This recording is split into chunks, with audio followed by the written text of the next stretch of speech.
Salut à tous, comme prévu, après avoir fini la toiture, on repasse à l'intérieur. Au programme, isolation et doublage des murs, avant l'arrivée des menuiseries et plein d'autres surprises. On est trop content de repasser sur les travaux intérieurs, alors on y va vite.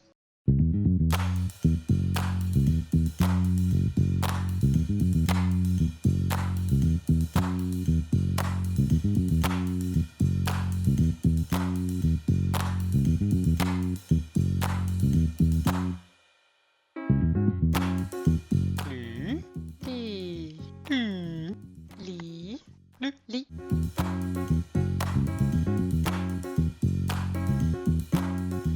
Avant de parler doublage, il faut parler approvisionnement des matériaux et acheminement. Et dans notre cas, avec la verrière et une entrée un peu en décroché, une ossature bois de 5,50 m de long, c'est pas facile à rentrer, mais on s'en sort. Si vous faites des travaux, prenez quand même le temps de penser à comment vous allez acheminer les matériaux, parce qu'on peut vite se retrouver bête avec des matériaux qui passent pas. Et on attaque donc le doublage intérieur. Comme on vous le disait dans la vidéo sur les complexes de parois, on aura un premier doublage de 14,5 en laine de bois et par-dessus un autre contre-doublage de 6 cm toujours en laine de bois. On a choisi de le faire en ossature bois parce que c'est une matière que nous on préfère travailler par rapport à des ossatures métalliques. Elles sont plus adaptées à des isolants de grosse épaisseur. Ici par exemple les ossatures font 14,5 donc la même taille que l'isolant, ce qui est plus pratique. Et puis le bois ça reste une matière qui est écologiquement bien plus intéressante que le métal. Il y a également la provenance du matériau qu'on peut gérer. Ici par exemple on a un sapin de pays, donc du bois local. Avant de vous expliquer comment on monte l'ossature bois, il faut savoir que nous les menuiseries n'ont pas encore été posées et qu'on a un détail un peu particulier pour éviter les ponts thermiques. Donc on va laisser de la marge autour de la menuiserie afin de pouvoir poser celle-ci après que l'ossature bois vienne bien s'adapter à la bonne dimension. Ce qu'il faut savoir aussi c'est que l'ossature bois elle est bien surdimensionnée, c'est-à-dire que là les ossatures qui font 145 par 45, c'est une dimension d'ossature qu'on utilise pour faire de l'ossature bois porteuse, donc des maisons en ossature bois ou des extensions en ossature bois, etc. Donc là on a choisi ces dimensions là parce qu'elles font la même épaisseur que l'isolation, mais bon là si le pilier s'écroule, l'isolation sera toujours là. Voici donc le premier mur fini, avec la place pour la porte d'entrée qui est laissée. Allez, on vous explique comment on a fait.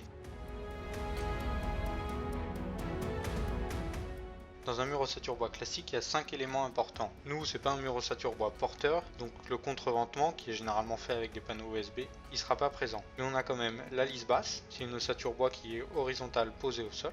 On a la lisse haute, qui est généralement fixée sur la toiture, donc nous ici sur les chevrons.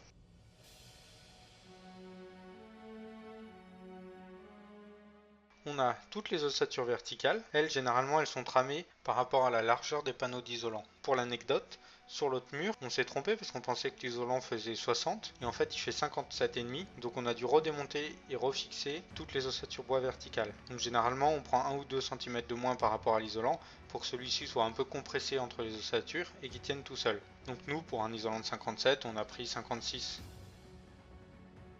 Et le quatrième élément important dans les ossatures bois, c'est les entretoises. C'est des éléments qui viennent entre ossatures bois et qui viennent rigidifier le mur. Alors nous, on aurait pu ne pas en mettre parce qu'on n'a pas une très grande hauteur sous plafond, mais on aime bien quand c'est solide et ça tient, donc on en a mis. En tout premier, en réalité, une fois qu'on a posé la lisse basse et la lisse haute, et tracé à l'aide du niveau laser la verticale, on mesure précisément la hauteur nécessaire pour l'ossature, sachant que la maison n'est pas parfaitement plan. Donc du coup, il y a quand même en général une grande différence. 322. Une fois cette étape réalisée, on reprend la mesure sur les ossatures.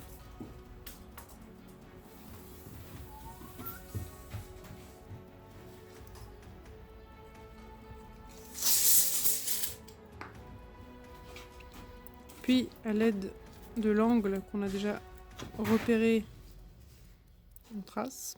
La lisse haute étant fixée sur la toiture, elle n'est pas parallèle au sol et elle a donc un angle. Il faut donc couper les ossatures avec un angle précis et afin de ne pas avoir à reporter la mesure à chaque découpe, on s'est fait un patron. Et une fois tracé, du coup, il n'y a plus qu'à couper. Pour les découpes comme ça, on le fait à la scie circulaire, ce qui permet d'avoir une coupe très propre.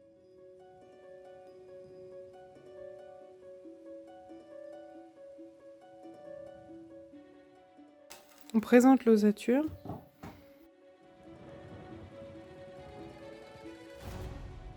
Et en réalité, ce qu'on peut regarder, c'est que vu que les murs sont pas droits du tout, en bas, il faut créer des adaptations. On fait le tracé à l'œil parce qu'il n'y a pas besoin d'être très précis non plus. Et sur les grandes découpes longues, on préfère toujours la scie circulaire à la scie sauteuse parce que ça permet de couper plus vite, plus propre et plus net.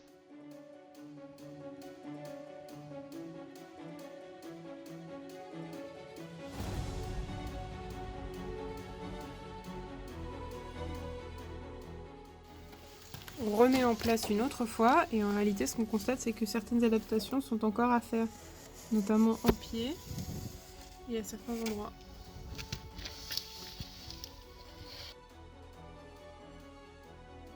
Et quand c'est des découpes petites et un peu tordues, là on passe sur la scie sauteuse. Même si c'est un peu moins propre, ça permet vraiment de découper plus précisément et plus tordu pour s'adapter au mur. Donc c'est assez pratique d'avoir les deux outils.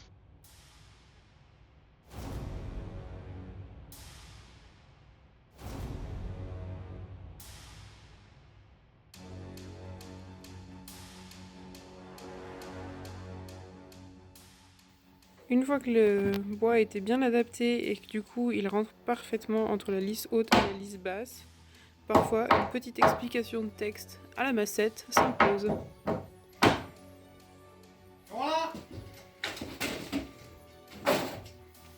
Et ensuite on visse en biais dans la lisse haute et dans la lisse basse.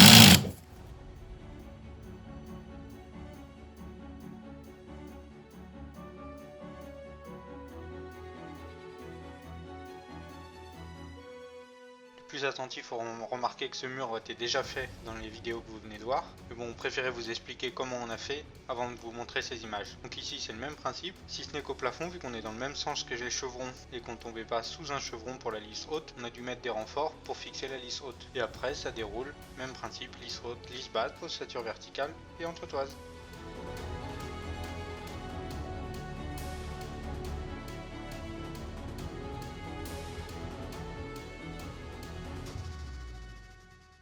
On voit bien ici les deux renforts entre chevrons et la lisse haute fixée dessus.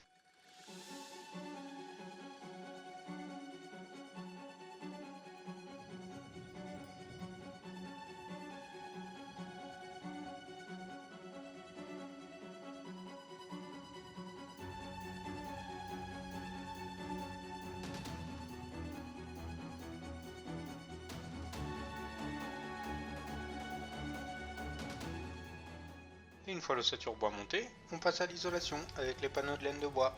Donc comme vous le disiez, c'est du 145, ils font 120 de haut, donc on met des grands panneaux et après on vient rajouter des bouts pour les entretoises. Alors il faut essayer de croiser au maximum les joints afin qu'il y ait le moins de pont thermique et que les faiblesses soient pas toujours au même endroit. Bon, on l'a pas forcément fait sur tous les murs, mais c'est pas grave, sachant que nous on a un contre-doublage devant. Pour l'instant on coupe la laine de bois avec une vieille scie, mais ça marche pas très bien et c'est la meilleure technique qu'on ait trouvée parce qu'avec la scie circulaire ça bourre complètement la lame et avec un couteau à laine type laine de verre ça marche pas très bien non plus. Vous avez des astuces ou des conseils, on est preneur.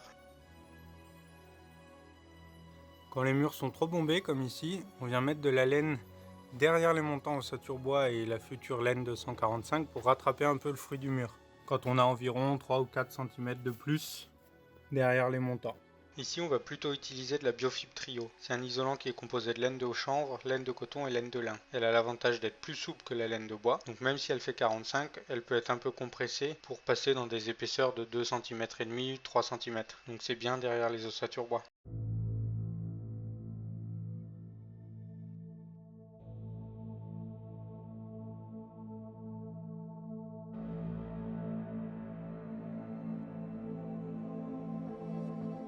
Hop, on passe côté rue. Ici aussi le mur était pas droit et donc on avait beaucoup d'espace en haut derrière les ossatures.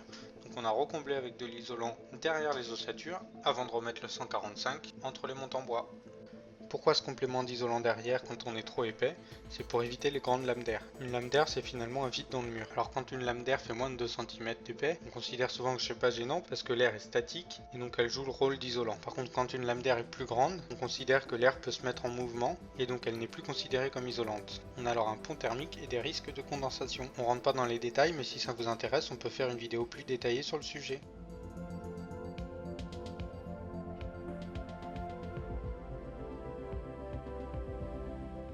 Au niveau de la poutre, rien de bien compliqué, on prend quelques mesures pour faire un trou dans l'isolant, et après, vu que c'est quand même un peu souple, ça permet d'épouser la forme de la poutre assez facilement.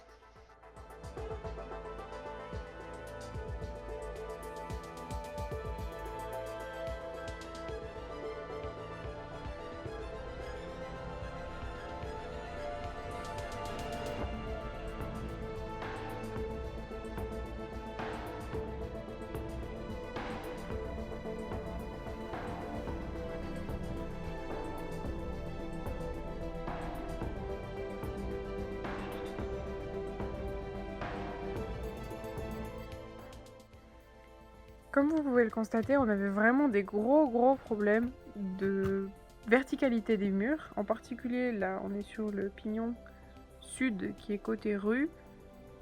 Et ce que vous pouvez voir, c'est que l'ossature qu'on a faite, elle est droite. Et donc, du coup, on passe de 6 cm d'écart en pied de mur à plus de 20 tout en haut, ce qui est quand même assez énorme. Voilà la face arrière du mur. Donc, ce que vous pouvez voir, c'est qu'on a commencé à composer un peu en fait avec ce qu'on avait. Donc en bas, il y a de la laine de chanvre, de lin et de coton de 60 sur 3 rangs. Après, il y a de la laine de bois de 60. Et en dessus, il y a de la laine du coup de chanvre, de coton et de lin de 145 qui s'écrase un peu mieux que la laine de bois. Et donc tout ça, on l'a un peu assemblé avec ce que l'artisan qui nous suit, qui est Alexandre Rénovation, il avait en fait dans son stock. Et voici ce que ça donne depuis la tranche. Alors ici on va mettre du 145 entre ossature, mais on va pas remettre un contre-doublage devant, parce qu'on a déjà entre 6 et 20 de compléments derrière finalement. Il manque encore les encadrements de fenêtres, mais ça pourrait commencer à ressembler à quelque chose d'habitable finalement. On a hâte de passer à la suite. Et on va s'arrêter là pour cette vidéo, parce qu'on a une grosse découverte, donc on vous en fera une vidéo spéciale, et après c'est les menuiseries qui arrivent, donc ici aussi on vous fera une vidéo détaillée sur le sujet. Merci d'avoir regardé la vidéo. Si l'aventure vous plaît, vous pouvez vous abonner. Vous pouvez également nous suivre sur Instagram et Facebook. A bientôt!